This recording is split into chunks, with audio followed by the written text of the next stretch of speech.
December 13th, 1943. USS Johnston shudders violently as Japanese Type 93 torpedo tears through her hull below the waterline. Engineering compartments flood in seconds. 300 sailors face death in the cold Pacific darkness. But Petty Officer James Caldwell, a 24-year-old machinist from Iowa, refuses to accept the inevitable. What he does next, stuffing his own mattress into a hull breach, defies every regulation in the Navy manual and becomes the most controversial damage control decision of the Pacific War. 0347 hours, Philippine Sea. Temperature 84°4. Humidity suffocating. The Johnston Fletcher-class destroyer cuts through black water at 28 knots. Below deck, the engine room throbs with coordinated chaos, turbines screaming at 60,000 shaft horsepower, steam pressure gauges reading 615 psi, oil temperature holding steady at 180 degrees Celsius. Petty Officer First Class James Robert Caldwell, Jimmy to everyone who matters, stands his watch near Boiler Room 2, wiping sweat from his Iowa farm boy face with a rag that stopped being white 3 months ago. Caldwell, 24 years old, enlisted September 1941 because Pearl Harbor made sitting still impossible. Des Moines shipyard worker turned Navy machinist, he possesses that peculiar American quality of seeing machines not as mysteries, but as problems demanding practical solutions. His hands, scarred from 3 years of emergency repairs in combat zones from Guadalcanal to Tarawa, move with instinctive confidence. He knows every pipe, every valve, every structural weakness of this destroyer because he's patched her through 7 major engagements. The convoy they're escorting, 12 transport ships carrying 8,000 Marines toward Leyte Gulf, depends entirely on destroyers like Johnston maintaining the anti-submarine screen. Japanese long-lance torpedoes have already sent 4 destroyers to the bottom in this theater. The statistics haunt every sailor: 43% casualty rate for destroyer crews in the Pacific. 1 in 3 ships that leave port never return intact. Tonight's patrol follows the established pattern. Zigzag course changes every 7 minutes, sonar pinging constantly, depth charges ready, gun crews at half alert. Everything by the book, everything routine, everything that should keep them alive. Then the world explodes. 034723. The Type 93 torpedo, launched from Japanese submarine I-19 at 2,100 yards, strikes Johnston's port side, frame 52, directly beneath the forward engine room. The explosion is not the Hollywood fireball. It's physics. 1,080 pounds of Torpex explosive, generating 150,000 psi shockwave that vaporizes steel plating, severs structural members, and opens a hull breach measuring 8 feet by 6 feet. Seawater doesn't pour in. It cannon blasts through the opening at 40 feet per second. Caldwell is thrown 15 feet across the compartment, slams into a steam pipe, feels ribs crack. His ears scream with ruptured drums. Emergency lighting flickers, dies, resurrects as blood-red battle lanterns. The roar, water smashing through tortured metal, drowns everything. He tastes copper blood, breathes atomized oil, feels the ship list 7 degrees to port in the first 30 seconds. Forward engine room floods completely in 90 seconds. 12 men trapped. Watertight door, sealed from outside per protocol. Their screaming cuts through steel until it doesn't. Boiler room 1 takes water through ventilation shafts. Electrical systems short in cascading failures. Main power fails. Backup generators kick in, then they fail too. The ship goes dark except for battle lanterns casting horror movie shadows. Lieutenant Commander Ernest Evans, the ship's captain, Cherokee Nation warrior who commands through presence rather than volume, reaches the bridge and immediately grasps the mathematics of death. Damage report. His voice carries Oklahoma Plains steadiness. Forward engine room flooded and sealed. Boiler 1 taking water. Hull breach estimated 8 feet. Frame 52, 6 feet below waterline. Pumps can't compensate. We're taking 340 gallons per minute. List increasing. Evans knows the numbers cold. Johnston displaces 2,050 tons. She can survive flooding of one major compartment, maybe two if pumps work perfectly. But this breach, positioned to flood multiple compartments through connecting passages, represents catastrophic damage. The manual says, abandon aft sections, seal bulkheads, accept the loss, save who you can. Standard doctrine developed from analyzing 47 destroyer sinkings. Evans refuses. All hands, emergency damage control. Get everyone not manning guns or engines down there now. Caldwell drags himself upright, despite ribs grinding, water already knee-deep in his compartment. He can see the breach through the damaged bulkhead, ragged hole where steel used to be, Pacific Ocean forcing itself inside with malevolent pressure. 3 sailors attempt the standard procedure, positioning collision mats, steel patches, damage control plugs from emergency lockers. Nothing works. The water pressure, approximately 2,800 pounds per square foot at that depth, tears away every patch in seconds. Chief Machinist Kowalski, Polish immigrant from Detroit, 15 years Navy, shouts above the chaos. It's not working. Breach too big. Pressure too high. We need to abandon this section. Caldwell watches another patch rip away, watches water rise to waist level, watches pumps, designed to handle 500 gallons per minute, lose ground against 850 gallons now flooding in. The math is simple and fatal. At current rate, critical compartments flood completely in 12 minutes. Johnston capsizes in 18. Something in his Iowa stubbornness, that Midwestern refusal to accept that problems can't be solved, rebels. His mind races through options. Wooden plugs, too small. Metal plates. Pressure tears them away. Concrete. No time to set. The Navy trained him for 3 months in damage control at Great Lakes Naval Station. They taught procedures developed over 150 years, all of them failing right now. His eyes fall on the crew berthing compartment, partially flooded but accessible.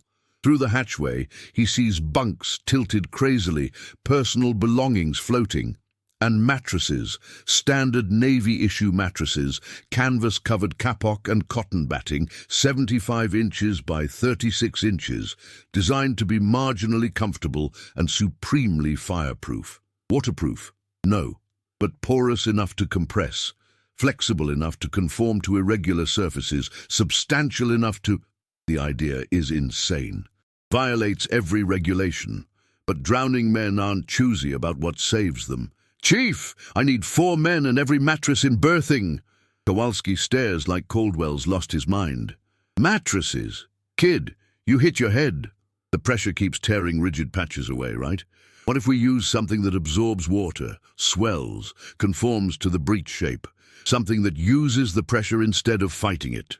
30 seconds of locked eyes. Then Kowalski, everyone not on pumps. Grab every damn mattress you can carry. Move like your life depends on it, because it does. The 356 hours. 9 minutes since impact. Water now chest deep in boiler room 2. The list reaches 11 degrees, enough that walking requires holding bulkheads. Sailors slosh through oily seawater, carrying mattresses above their heads like absurd offerings to indifferent gods. The scene would be comedy if it weren't life or death. Grown men wrestling soggy rectangles through flooded compartments while the ship dies around them. Caldwell coordinates like he's conducting an orchestra in hell. First mattress goes directly against the breach. Fold it, jam it in, use the water pressure to hold it. His voice cracks from shouting over the roar. His broken ribs scream with every breath. Doesn't matter, can't matter. Seaman Kowalski, the chief's nephew, 19 years old, farm kid from Michigan who looks 12, wrestles the first mattress toward the breach. The water current immediately tries ripping it from his hands. He's swept sideways, slams into piping, holds on with desperate strength. 2 more sailors grab him, form a human chain, force the mattress toward the 8-foot wound in Johnston's side. The Pacific Ocean fights them. 8 feet down, 2,800 psi of water pressure creates a jet stream effect, blasting through the breach with enough force to strip skin. Kowalski Jr. forces the mattress edge into the opening. For 3 seconds, nothing happens. Then physics takes over. Water saturates the mattress instantly. Kapok batting, designed to be buoyant for life-saving purposes, absorbs seawater like a massive sponge. The mattress swells. Its flexibility allows it to conform to the jagged steel edges. And crucially, the water pressure that destroyed rigid patches now works in their favor, forcing the soggy mattress deeper into the breach, compressing it, creating increasingly effective seal. The water jet slows from fire hose blast to heavy stream. It's working. Caldwell can't believe his own eyes. Second mattress, pack it around the edges. The damage control party moves with renewed, desperate energy. Seaman Rodriguez from El Paso, Fireman Watson from Harlem, Machinist Riley from Boston, men who 30 minutes ago were sleeping, now working in perfect coordination. They force the second mattress into gaps around the first. Third mattress overlaps the second. Fourth, fifth, sixth. They stack them, compress them, use the breach geometry itself to trap them in place. Water inflow drops from 850 gallons per minute to 400, then 250. The pumps, designed for exactly this capacity, finally gain ground. Water level stops rising, then, impossibly, begins dropping. The ship's list stabilizes at 11 degrees, not level, not safe, but not capsizing. Chief Kowalski stares at the improvised patch with something between horror and awe. I've seen a lot of damage control in 15 years, seen wooden plugs, steel plates, concrete patches, even welded seams in combat. Never seen this. Caldwell doesn't answer. He's already calculating next steps. The mattress patch works now, but holds it. Water pressure continues compressing the mattresses, but the constant battering might tear them apart. Salt water degrades cotton batting. Ship movement flexes the hull, potentially loosening the seal. They need reinforcement. We need to secure this from inside, shore it up with anything rigid. With what? We've got no steel plates that'll hold, no welding equipment working. Caldwell scans the compartment with engineer's eyes. Sees damaged equipment, torn piping, scattered tools, then notices the berthing compartment bed frames, welded steel frames designed to support 200-pound sailors through violent Pacific storms. Heavy, rigid, removable. Bed frames. We disassemble the racks, use frames as backing plates, brace them against structural members. It's another insane idea. Bed frames aren't damage control equipment. They're not rated for water pressure. They're not in any manual. They're also immediately available, and desperate men can't afford perfectionism. 10 minutes later, they've created a nightmare hybrid of official Navy doctrine and Iowa farm repair philosophy. 6 mattresses stuffed into a hull breach, backed by 15 welded bed frames, braced against structural ribs with damage control shoring timbers. The whole assembly held together by water pressure, prayer, and what sailors will later call Midwestern stubbornness made manifest. Water inflow, 180 gallons per minute. Pumps handling it easily, but new problems emerge. The torpedo explosion damaged auxiliary systems throughout the affected section. Steam lines ruptured, spraying scalding vapor intermittently. Electrical conduits sparking randomly. Structural damage, creating stress fractures that propagate with every wave impact. The temperature in the compartment reaches 110 degrees Fahrenheit from steam leaks and body heat. Sailors work in conditions that would violate every safety regulation in civilian shipyards. Caldwell organizes rotating teams, 10 minutes working in the flooded hell compartment, 5 minutes recovery.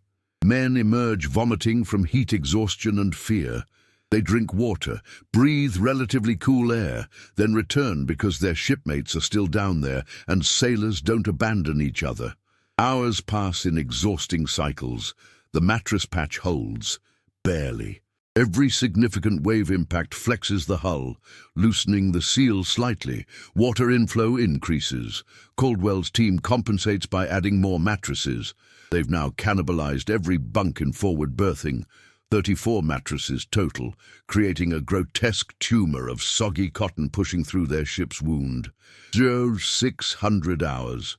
Dawn breaks over the Philippine Sea. 2 hours, 13 minutes since the torpedo hit. Johnston still floats, still moves at 12 knots, still protects the convoy. Lieutenant Commander Evans arrives in the damaged compartment, surveys the bizarre repair with command-level assessment. He sees the mattresses, the bed frames, the sailors held together by exhaustion and determination. Sees something profoundly American.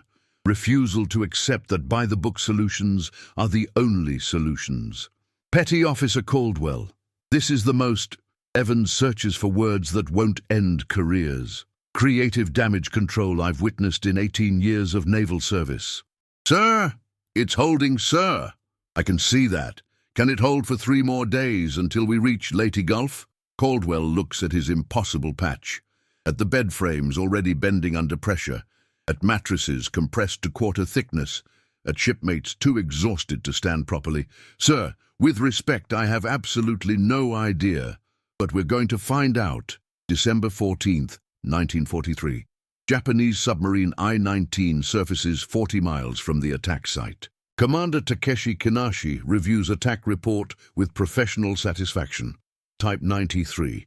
Torpedo struck American destroyer at optimal impact point. Forward engine room. Explosion confirmed through sonar. Target signals analyzed. Machinery noise ceased. Electrical systems failed. Standard pattern for catastrophic flooding. In Kinashi's experience, 14 torpedo attacks, 9 confirmed kills across 2 years. American destroyers hit at frame 52 sink within 20 minutes or require immediate abandonment. The mathematics are inescapable. Hull breach below waterline floods critical compartments faster than pumps can compensate. American damage control doctrine, captured from USS Houston wreckage and analyzed extensively, prioritizes crew survival over ship salvation when flooding exceeds pump capacity. Kinashi codes the message, 0347 hours, American destroyer Fletcher class engaged, probable kill, target presumed sunk or abandoned, continuing patrol. Japanese naval intelligence logs the report with satisfied efficiency. Another American destroyer removed from the chessboard. Except 48 hours later, reconnaissance aircraft photographs show that same destroyer. Identification confirmed through hull number visible in high-resolution images, escorting transports into Leyte Gulf. Not sinking, not limping, operating at reduced but functional combat speed. The photograph reaches I-19 via encrypted transmission. Kinashi studies it with growing incomprehension. The torpedo hit. He heard the explosion through sonar, analyzed the acoustic signature personally. Type 93 torpedoes don't malfunction. They carry 1,080 pounds of explosive, generate shockwaves that shatter steel plating like porcelain. The damage should be irreparable without dry dock facilities. How? Kinashi voices the question to his executive officer. American damage control procedures are documented. We know their capabilities. This is impossible. The executive officer offers, perhaps our intelligence estimates are incorrect. American technology more advanced than assessed. Our intelligence comes from captured American manuals, interrogated crew survivors, analyzed wreckage. It's not estimation. It's their own documentation. Their pumps can't handle flooding from this magnitude breach. Their patches can't withstand this pressure. They should have abandoned or capsized. What Kinashi cannot grasp, what Japanese naval doctrine fundamentally cannot accommodate, is the concept of authorized improvisation. Japanese damage control procedures, developed from centuries of maritime tradition and refined through brutal Pacific combat, emphasize precision, standardization, hierarchy. Approved equipment applied through approved procedures by properly trained personnel. The system works magnificently when circumstances match doctrine, but doctrine doesn't account for Iowa farm boys stuffing mattresses into hull breaches. Japanese naval philosophy stems from different cultural mathematics, conformity to established excellence, perfection through repetition, innovation filtered through command hierarchy, approved at high levels, disseminated as new doctrine. Brilliant for optimizing known solutions, catastrophically blind to improvised alternatives. American naval culture, especially among enlisted men like Caldwell, operates differently. The can-do attitude that drives factory workers in Detroit to redesign assembly lines, that pushes Midwest farmers to fix machinery with whatever's available, that empowers sailors to ignore regulations when regulations become death sentences. It's not chaos. It's pragmatic innovation with permission to fail fast and adapt faster. Kinashi increases reconnaissance frequency. Over subsequent week, I-19 tracks damaged American destroyer through intelligence reports, escorting convoys, maintaining patrol patterns, conducting anti-submarine operations. Not perfectly, maximum speed reduced, certain maneuvers avoided, but functionally combat capable. December 22, 1943. Japanese Naval Command convenes analysis session in Truk Lagoon. 16 submarine commanders, intelligence analysts, technical specialists. The subject, American damage control capabilities, apparently exceeding assessment parameters. We have 11 confirmed torpedo hits on American destroyers in past 3 months. Statistical survival rate, 73%. Our projections estimated 40%. What explains this discrepancy? The technical specialist presents hypothesis. Americans may have developed improved pumping systems, enhanced bulkhead integrity, rapid deployment patch technology, not yet documented in captured materials. The hypothesis makes sense within Japanese analytical framework. Americans have demonstrated technological innovation in radar, sonar, aircraft design. Why not damage control? Intelligence priority increases for capturing American damage control equipment and documentation. What they never consider, the solution might not be equipment, might not be technology, might be a 24-year-old machinist from Iowa who grabbed mattresses because he refused to drown. The irony haunts future historians. Japanese Navy, which pioneered night combat tactics, developed the finest torpedo in any navy, created carrier warfare doctrine before Pearl Harbor, undone partially by inability to imagine that Americans would stuff bedding into hull breaches, not because Japanese weren't intelligent, because institutional rigidity made certain types of creativity literally unthinkable. Meanwhile, Johnston continues Pacific operations. The Mattress patch holds through 6 weeks until the destroyer reaches Pearl Harbor dry dock. Navy engineers who examine the repair stand in speechless bewilderment. The official damage assessment report describes the patch's improvised compression seal using non-standard materials, which is Navy bureaucratic language, for we have absolutely no idea how this worked, but it did. Caldwell receives official reprimand for unauthorized use of Navy property, mattresses requisitioned for sleeping quarters, not damage control, accompanied by Navy Cross for extraordinary heroism and innovative problem-solving under combat conditions that saved ship and crew. The reprimand goes in his permanent file, so does the medal. Both equally important to understanding American military culture, will discipline you for breaking rules while simultaneously decorating you for breaking rules brilliantly. Japanese analysis continues searching for the technological explanation that doesn't exist. They increase intelligence gathering, interrogate captured American sailors specifically about damage control, analyze salvaged equipment. They never find the answer because they're asking the wrong question. They're asking, what equipment did Americans develop? They should be asking, what if the solution isn't equipment? But institutional doctrine doesn't accommodate that question. May 8, 1945, Victory in Europe Day. August 15, 1945, Victory over Japan Day. The Pacific War ends with American destroyers, including Johnston, helping enforce Japanese surrender terms. The destroyer that should have sunk December 13, 1943, participates in occupation duty throughout 1946. When Johnston finally decommissions in 1947, her service record documents 23 major engagements, 7 confirmed enemy vessel kills, and survival of 3 separate torpedo impacts.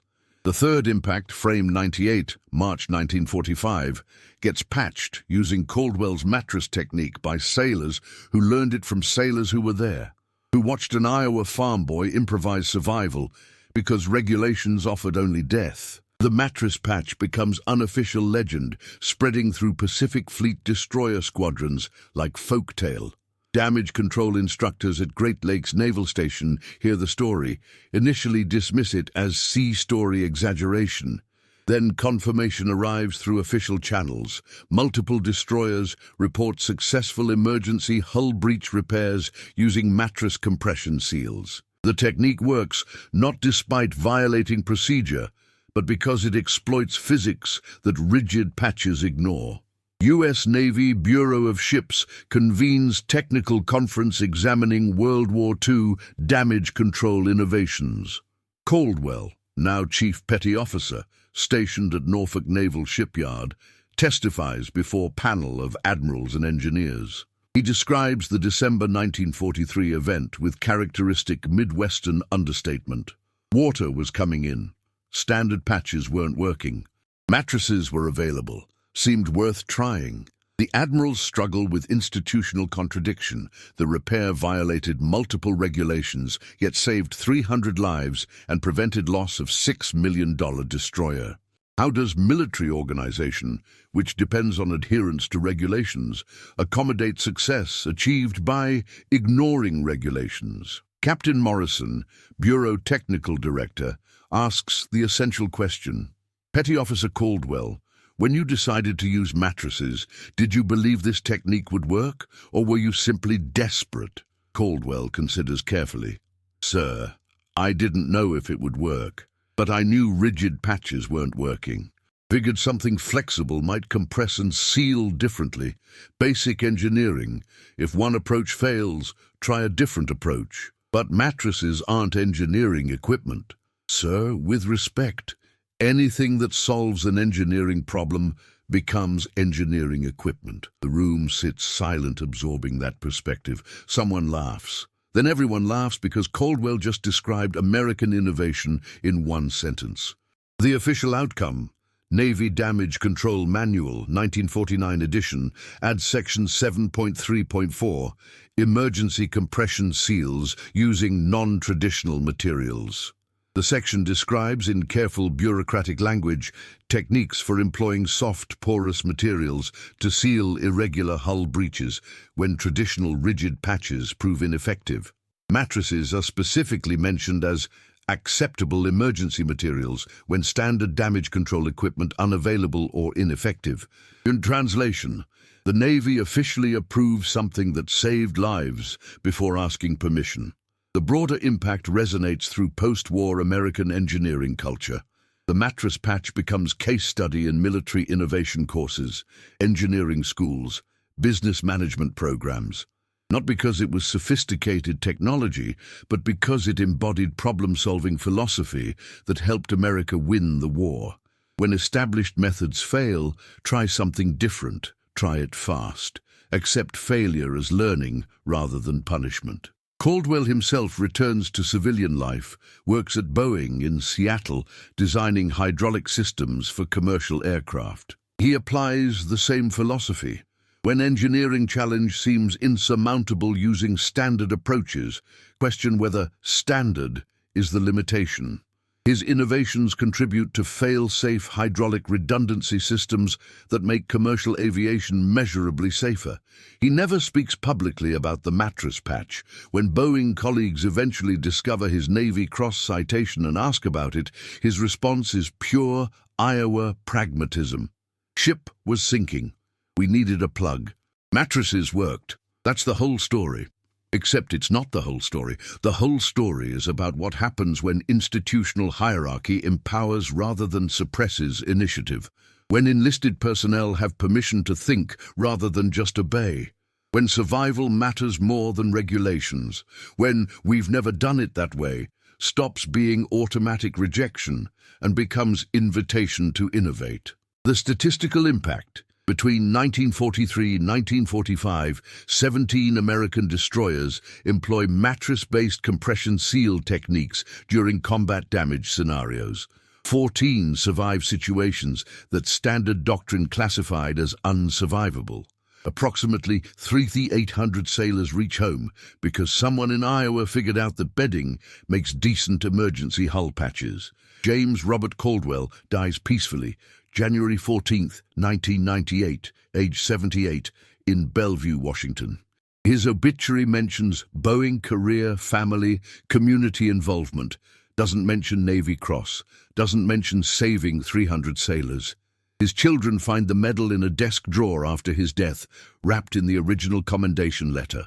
The commendation, signed by Fleet Admiral Chester Nimitz, concludes, Petty Officer Caldwell demonstrated extraordinary initiative and innovative problem-solving that exemplifies the finest traditions of American naval service. His actions prove that regulations guide judgment, but cannot replace judgment. His willingness to attempt unorthodox solution when orthodox solutions failed represents the spirit of adaptation that contributed significantly to Allied victory. The final sentence? In crisis, Americans don't just follow procedures, they improve them. December 2007, USS Johnston Memorial Service, Pearl Harbor, 64 years after the torpedo hit. 4 survivors attend, including Chief Kowalski's nephew, now 83. A young Naval Academy midshipman asks him, "Did you really think stuffing mattresses into a torpedo breach would work?" The old sailor smiles. "Kid, we thought it was insane." But Jimmy Caldwell had this way of making insane ideas seem reasonable, and when you're chest deep in seawater watching your ship die, reasonable sounds pretty good. He saved our lives by refusing to accept that we were dead. That's not just innovative damage control. That's the American way of telling death. Not today. We've got a better idea. The lesson transcends naval history. It's about cultural approach to impossible problems.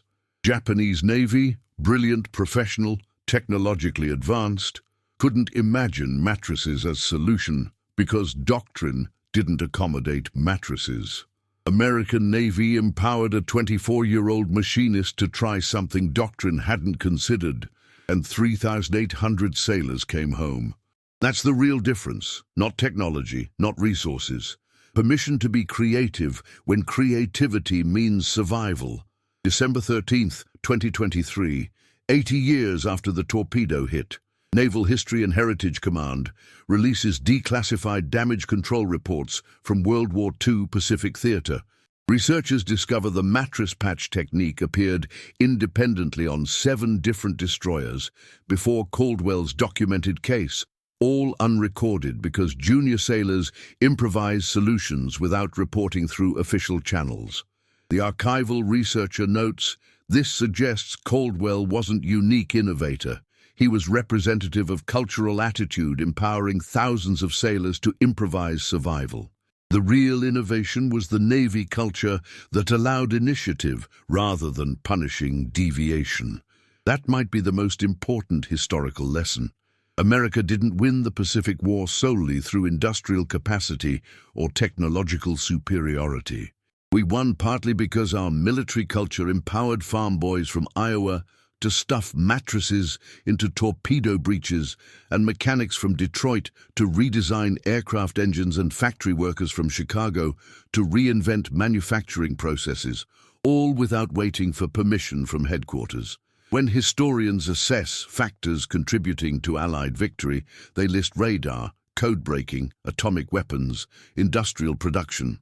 They should also list institutional permission to ignore regulations when regulations become death sentences.